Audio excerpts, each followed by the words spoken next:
Mga kababoy, ayan yung mga alaga. Yan, kasintabi ko sa mga kumakain. Yan, hindi pa po sila nalinisan at nakapagligo.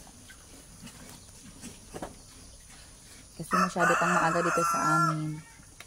Yan. Yan.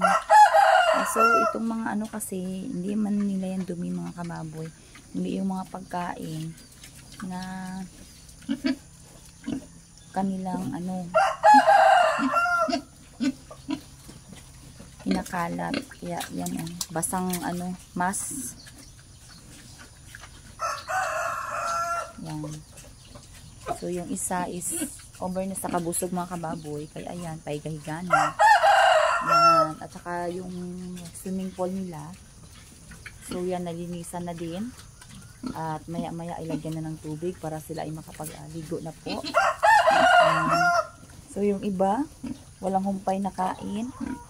So ayan, so siyam silang magkakapatid. So ilang days na ba sila? So ngayong July 24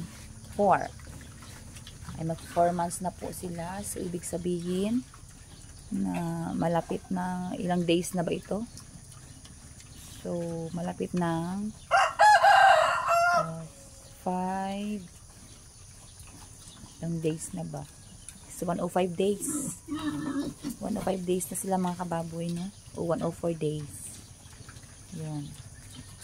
Kasi yung iba, grabe yung kain. Yan. Isa naman is kay Jaja. Kasi busog na yan. Yan. Yung brown talaga o mga kababoy, ang lakas niyang kumain. Tsaka ito yan. So hindi naman ito mga dumi mga kababoy, kundi yung kinakain nila is nakalat po nila, kaya ganyan. Yan.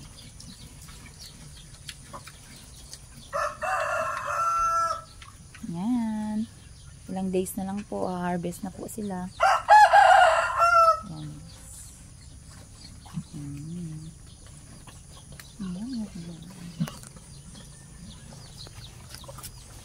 So dito malinis na yan.